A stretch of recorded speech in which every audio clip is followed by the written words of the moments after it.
حکومت پاکستان کی جانب سے فتح پور تھکیالہ نکیال آزاد کشمیر میں بھی قومی صحت کارڈ کی تقسیم کا عمل شروع کر دیا گیا ہے۔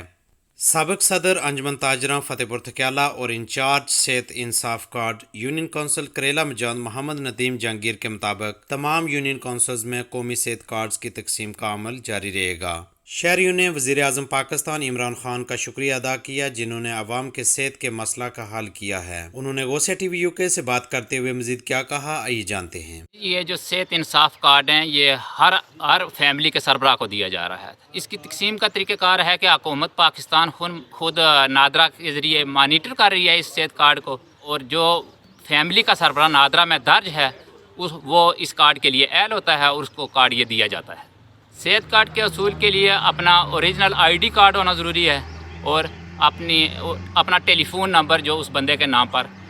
یعنی ٹیلی فون چل رہا ہوتا ہے۔ جو جن اسپتالوں کو پرمیشن دی گئی ہے ان اسپتالوں کا یعنی پتہ لگانے کے لیے کسی بھی بندے کو اگر پتہ لگانے کی ضرورت ہو تو ہر سرکاری اسپتال میں ایک پینافلیکس لگا ہوا ہوگا جہاں یہ درج ہوگا کہ کن کن اسپتال کے لیے یہ صحت کارڈ ویلڈ ہے۔ آزاد کشمیر میں تقریباً 12 لاکھ کارڈ تقسیم ہو رہے ہیں۔ اس سے پہلے بھی انصاف کارڈ لوگوں کو مل چکے ہیں، اور اس سے ہٹ کر یعنی جو انصاف کارڈ لوگوں کو پہلے ملے ہوئے ہیں ان کو ایکسٹینڈ کیا گیا ہے اگلے 5 سالوں کے لیے، اور ابھی جو ہم دے رہے ہیں یہ تقریباً 12 لاکھ کارڈ ہیں جو ہم آزاد کشمیر کے لوگوں کو تقسیم کر رہے ہیں۔ لوگ بہت خوش ہیں جی اس بات پر کہ یہ قومی ہیلتھ کارڈ جو دیا جا رہا ہے ہر فیملی کے سربراہ کو دیا جا رہا ہے، اس سے آزاد کشمیر کی جتنی فیملیز ہیں جتنے لوگ ہیں وہ مستفید ہوں گے، اور یہ پاکستان کی ہسٹری میں پہلی دفعہ ہوا ہے، آزاد کشمیر کی ہسٹری میں بھی اور پاکستان کی ہسٹری میں بھی پہلی دفعہ ہو رہا ہے کہ حکومت کا ایک ایسا پروجیکٹ ہے جو یعنی ہر غریب امیر اور ہر بندے کو یعنی ہر بندہ اس سے مستفید ہو رہا ہے۔ اس پر لوگ بہت خوش ہیں اور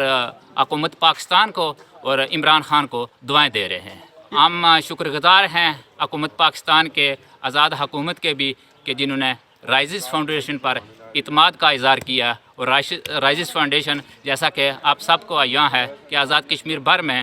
ان کے اپنے ادارے ہیں جو یعنی غریب اور مستحق لوگوں میں یعنی کتابیں، کاپیاں اور ایجوکیشن دے رہے ہیں، یعنی غریب اور مستحق اور یتیم بچوں کو یعنی یہ کتابیں بھی دے رہے ہیں، کاپیاں بھی دے رہے ہیں، اور اپنے اداروں میں ان کو تعلیم بھی دے رہے ہیں۔ تو ہم شکر گزار ہیں آزاد حکومت کے بھی، پاکستان حکومت کے بھی، کہ جنہوں نے یہ رائزز فاؤنڈیشن پر اپنے اعتماد کا اظہار کیا ہے، اور رائزز فاؤنڈیشن کو یہ کارڈ جاری کیے ہیں کہ وہ لوگوں میں ڈسٹریبیوٹ کرے۔